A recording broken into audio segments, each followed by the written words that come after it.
¿Sabías que Irán no siempre se llamó así? Y que Persia, en realidad, nunca fue su verdadero nombre. Imagina por un momento que te llamen toda tu vida por un nombre que no es el tuyo, uno que te pusieron otros, sin preguntarte, un nombre que suena bonito, pero que no representa quién eres realmente. Ahora imagina que, después de miles de años, tomas el control de tu identidad y dices, ya no me llamo así, me llamo como quiero ser llamado en eso.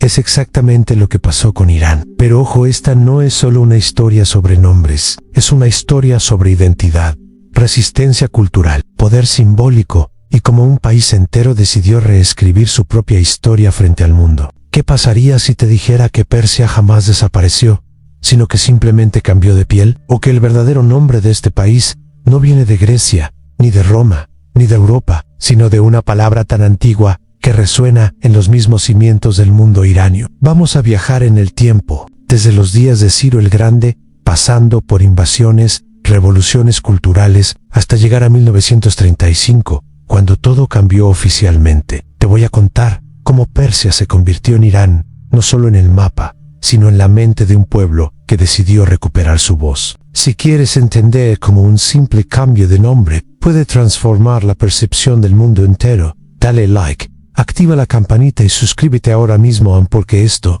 va a cambiar lo que creías saber sobre uno de los países más antiguos del planeta. Y recuerda, no somos solo lo que nos llaman, somos lo que decidimos llamarnos.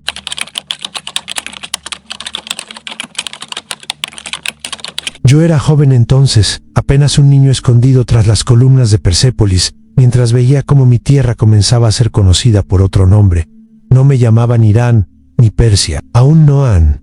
Pero todo cambió cuando llegaron los griegos. No comprendían nuestra lengua, pero sí reconocieron la fuerza de nuestro reino, y lo llamaron Perses, en honor a la región de Parsa, donde nació Ciro el Grande. Así, sin consultarnos, Persia se convirtió en el nombre que usarían durante siglos para describirme, aunque yo siempre supe quién era. No fue un error, sino una decisión ajena. Grecia escribió nuestras historias, y Roma las copió. Para ellos, yo era Persia, la tierra de medos y persas, la cuna de un imperio que gobernó desde el Mediterráneo hasta la India. Pero en mi interior, en mis templos, en mis libros sagrados, en mi lengua, yo sabía que tenía otro nombre, uno más antiguo, más profundo, un nombre que ardía en el fuego de mis altares y vibraba en los versos de mis poetas. Irán, ¿cómo empezar a contarte quién soy si no te revelo mi verdadero nombre? Mi nombre no es solo un sonido, es una historia grabada en piedra, en lenguaje y en memoria, desde hace milenios,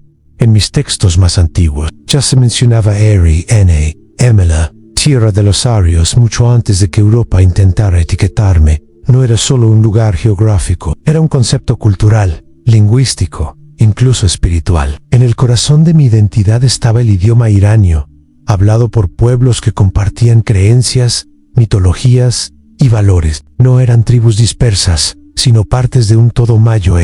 Con el tiempo, ese nombre evolucionó. En la época sasánida ya se usaba RN, palabra que daría lugar al moderno Irán. ¿Puedes imaginarlo? Mientras el mundo exterior me llamaba Persia, yo me nombraba Irán, con orgullo y precisión. Era como tener dos rostros en uno, visto desde fuera, otro sentido desde dentro. Pero ese nombre interno, ese latido ancestral, nunca desapareció, solo aguardaba su momento. Fui grande. Fui el primer imperio multinacional de la historia. Todo comenzó con Ciro el Grande. Imagina un hombre que no solo conquistaba, sino que liberaba. Cuando tomó Babilonia, no destruyó, devolvió a los cautivos su libertad y sus dioses. Creó lo que hoy llamaríamos una política de tolerancia religiosa. Hace más de 2500 años, mi capital, Pasargada, resplandecía en medio del desierto. Luego vino Persépolis, majestuosa, rebosante de esculturas e inscripciones en 3 lenguas. Todo eso fue posible gracias a Darío,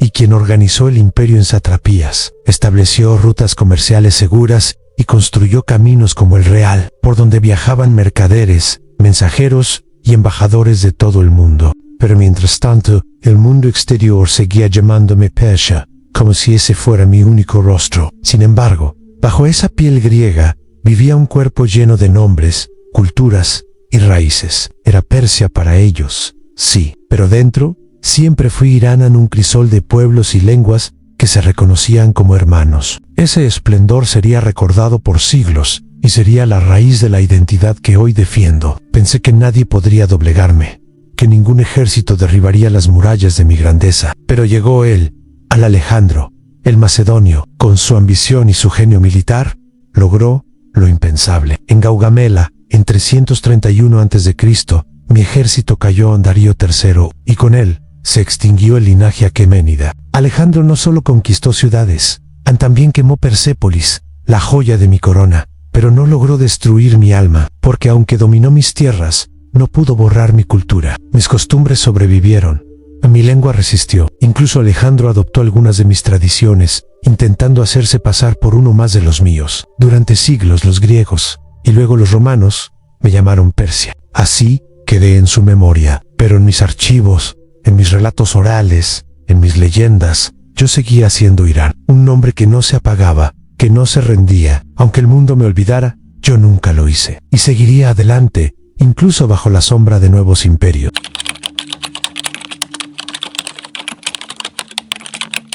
Después de siglos de invasiones y cambios, volví a levantarme. En el año 224 después de Cristo, Ardashir I fundó el imperio sasánida y, con él, renació el concepto de Irán. Ya no era solo una tierra, era una idea, una identidad política y cultural que se enfrentaba a Roma, defendía el zoroastrismo y promovía el arte, la literatura y la administración imperial. Bajo los sasánidas, el nombre RN apareció por primera vez en documentos oficiales. Se escribía en arameo, pero su mensaje era claro: esta es la tierra de los iranios. Frente a Anon, las tierras extranjeras, Irán era el centro del orden, la civilización, la pureza. La corte sasánida se llenó de poetas, filósofos y astrónomos. Las paredes de Ctesifante mostraban batallas épicas y las bibliotecas guardaban secretos del cosmos. Pero sobre todo, se sembró una semilla que florecería siglos después, a la idea de que Irán no era solo un lugar, sino una forma de ser. Aunque nuevas tormentas se aproximaban, aquel fue un momento en que recuperé mi nombre, mi voz y mi dignidad, y no volvería a perderlos tan fácilmente. Llegaron en el siglo VII, montados sobre caballos y portando el estandarte del Islam. Los árabes conquistaron mis ciudades, tomaron mis palacios y cambiaron mi religión, pero no pudieron cambiar mi alma. Durante décadas fui gobernada por califatos extranjeros, pero en la sombra, mi lengua, mi arte y mi identidad seguían vivos. Al principio, parecía que todo se perdía. El zoroastrismo retrocedió, los templos fueron abandonados o convertidos, pero en los hogares, los aldeas, en los manuscritos ocultos, persistió la memoria de quién era yo realmente. Y algo curioso ocurrió. Aunque los árabes dominaban políticamente, fue mi cultura la que sedujo al mundo islámico. Los árabes adoptaron mis sistemas administrativos, mis historias, mis formas de gobierno, y poco a poco comencé a reconstruirme, no con espadas, sino con letras. En las cortes del califato abásida los persas escribían en árabe, pero pensaban en farsi. Traducían obras griegas, indias y persas, formando la base del conocimiento medieval. Aunque oficialmente era parte del mundo árabe, en realidad estaba sembrando las semillas de un renacimiento que cambiaría al mundo. Y aunque el mundo me llamaba Persia, yo ya sabía que era Irán. Cuando los árabes comenzaron a debilitarse, surgieron dinastías locales que tomaron el control político de la región. En primero los tairíes, luego los safáridas y finalmente los amánidas. Estos últimos fueron especialmente importantes, pues bajo su reinado floreció el farsi como lengua literaria y cultural. El árabe seguía siendo la lengua del Islam, pero el persa regresó como instrumento de expresión artística y filosófica. Poetas, historiadores y científicos escribían en farsi, y así se preservó mi identidad. Empezó a tomar forma una nueva idea, en que ser persa no era solo hablar una lengua, sino pertenecer a una civilización única. Este periodo marcó un giro crucial. Ya no era solo una región periférica del mundo islámico, era el núcleo intelectual, el corazón creativo, y con cada verso que se escribía, con cada cuento que se contaba, con cada edificio que se erigía, el nombre de Irán cobraba más fuerza. Incluso en tiempos de guerra y cambio, el alma de Irán no solo sobrevivió, renació. Y con ella, la certeza de que mi nombre original no moriría jamás. Fue en esta etapa cuando el mundo entero miró hacia Oriente, y en ese Oriente, Persia brillaba como faro. Bagdad, Neshapur, Rey y Shiraz se llenaron de pensadores, médicos, astrónomos y poetas. Muchos de ellos eran persas, y aunque trabajaban bajo el amparo del Islam, su inspiración provenía de una tradición mucho más antigua. Figuras como Al-Farabi, Avicenna, Al-Biruni y Omar Khayyam no solo marcaron la historia de la ciencia y la filosofía, sino que hicieron que el mundo reconociera la grandeza intelectual de Persia. Sus obras viajaron a Europa, influyendo en el Renacimiento y en pensadores como Tomás de Aquino. Y aunque Occidente seguía llamándome Persia mis libros, en mis universidades debates, el nombre de Irán ganaba terreno. Ya no era solo un punto geográfico, era una civilización que dialogaba con el mundo. Esta edad de oro no fue casual, fue el fruto de siglos de resistencia cultural, de una lucha por mantener viva una identidad que no podía ser borrada. Y aunque mi nombre oficial aún era impuesto, mi esencia ya sabía cómo llamarse Irán.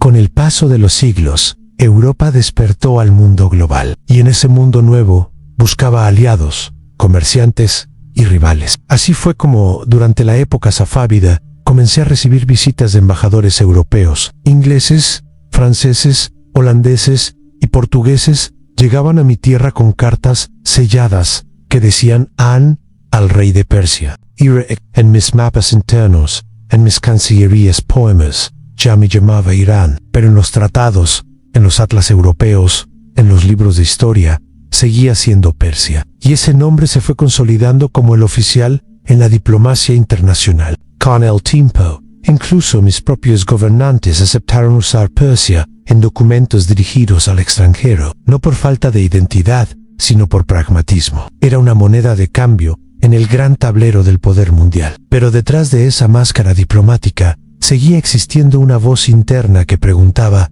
¿por qué el mundo nos llama por un nombre que no elegimos? Y esa pregunta, silenciosa al principio, sería cada vez más fuerte con el paso del tiempo. El siglo XIX trajo vientos nuevos, vientos cargados de ideas revolucionarias que llegaron desde Europa en libertad, igualdad, patria. Y entre nosotros, esos vientos tocaron fibras profundas. ¿Qué es una patria? Nos preguntábamos, ¿somos solo una provincia más del mapa oriental? ¿O somos algo más? En las calles de Teherán, en las salas de estudio, en los cafés donde se discutía política, comenzó a surgir una respuesta clara: somos Irán. No solo un país, sino una civilización con milenios de historia, con una lengua propia, con un legado que no podían borrar ni colonizar. Se releyó el Shahnameh, el libro épico de Ferdowsi, y se descubrieron en sus versos las raíces de una identidad dormida. Se tradujeron textos antiguos, se excavaron ruinas y se compararon lenguas, y en cada descubrimiento,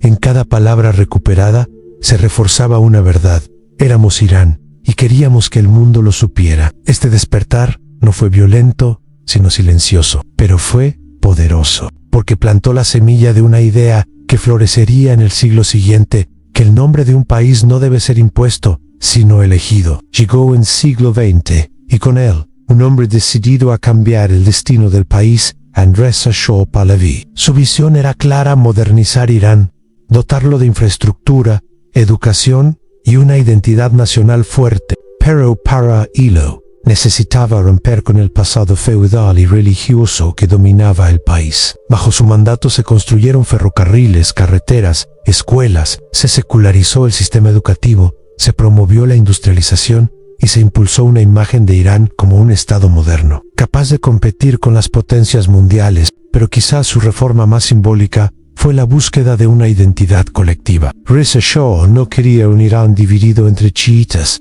sunnis, kurdos o árabes. Quería un Irán unido, con una sola bandera, un solo idioma y un solo nombre. Y ese nombre no podía ser el que Europa nos había dado. Así, se inició un proceso de reinterpretación histórica. Se exaltaron las glorias aqueménidas y sasánidas, se relegó la influencia árabe y se enfatizó la continuidad entre el Irán antiguo y el moderno. En medio de todo esto surgió una pregunta que todos comenzamos a hacernos: si somos Irán, ¿por qué seguimos llamándonos Persia? Reza Shah sabía que un país no se transforma solo con ferrocarriles y uniformes escolares. Hacía falta una identidad que uniera a todos, que superara las divisiones regionales, étnicas y religiosas. Y para eso, nada mejor que recuperar un pasado glorioso que todos pudiéramos compartir. Se prohibieron los nombres tribales y se impuso el uso del apellido familiar. Se eliminaron vestimentas tradicionales y se introdujo un código de vestimenta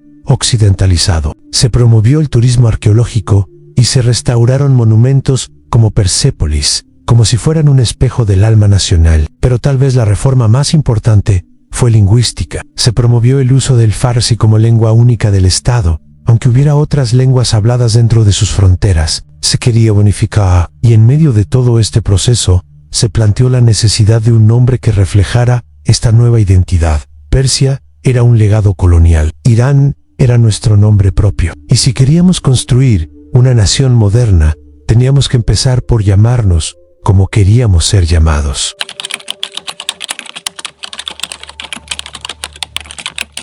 El 21 de marzo de 1935, durante el día de Nowruz, el gobierno emitió una declaración que cambiaría para siempre la percepción del país. A partir de esa fecha, en todos los documentos oficiales, en las relaciones diplomáticas y en los registros internacionales, el país dejaría de llamarse Persia para ser conocido como Irán. Fue una decisión simple en su forma, pero profunda en su significado. No fue una revolución armada ni un decreto económico, fue un acto simbólico que marcaba el inicio de una nueva era. Un país que dejaba atrás un nombre impuesto y asumía su identidad auténtica. El anuncio fue hecho por el Ministerio de Asuntos Exteriores y se dirigió a todas las representaciones diplomáticas extranjeras en Irán. Se les pidió que actualizaran sus documentos, mapas y correspondencia. Algunos lo hicieron de inmediato, otros tardaron meses, pero poco a poco, el mundo comenzó a conocerme como Irán. Para mí, fue como si alguien me devolviera mi nombre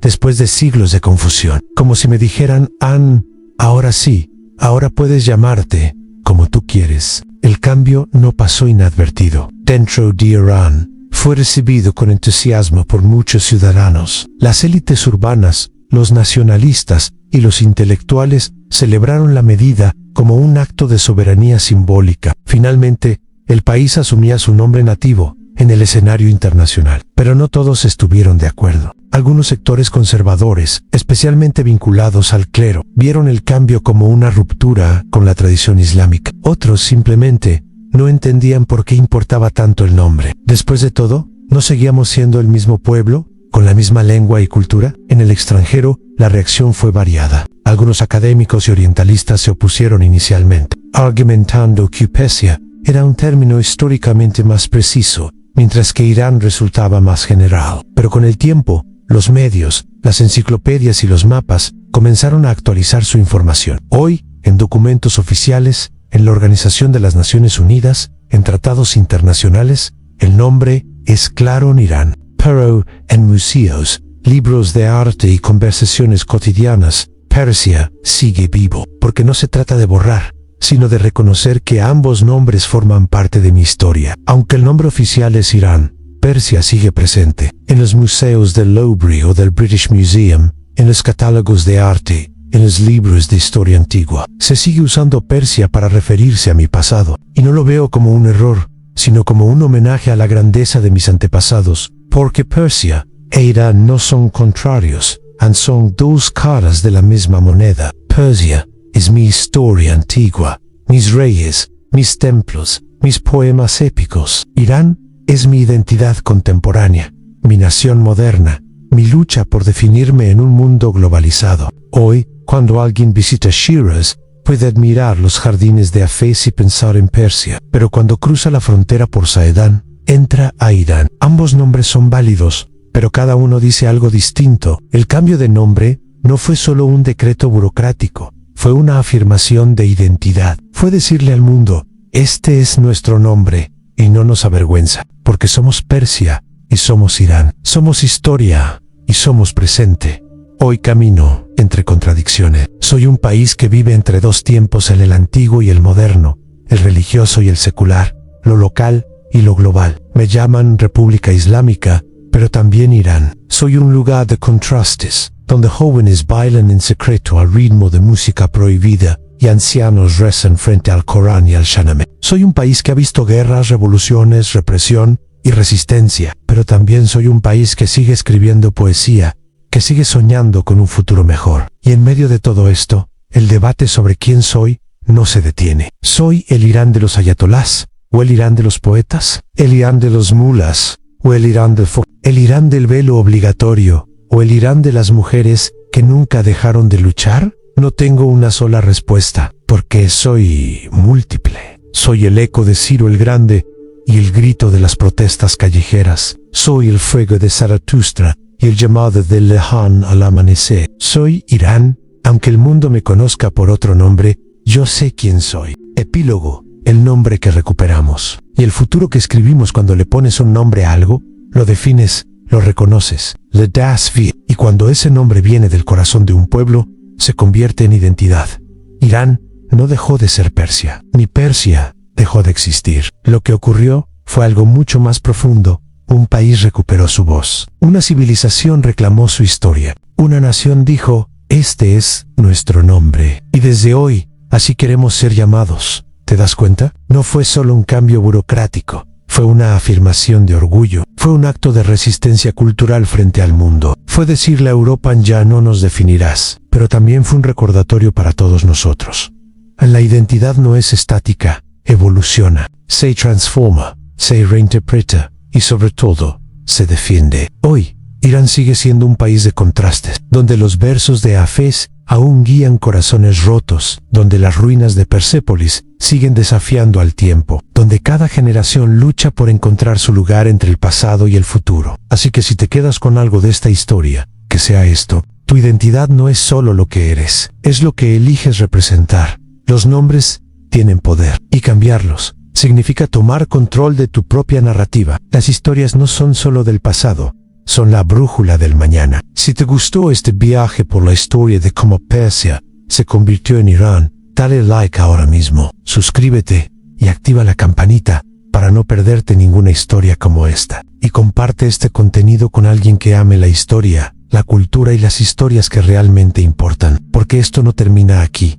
De hecho, apenas comienza, porque mientras haya historias que contar, nosotros seguiremos contándolas, con respeto, compasión, y con la certeza de que lo antiguo siempre tiene algo nuevo que enseñarnos. Gracias por leerme, gracias por escuchar, gracias por seguir buscando sentido en el pasado, para construir mejor el futuro.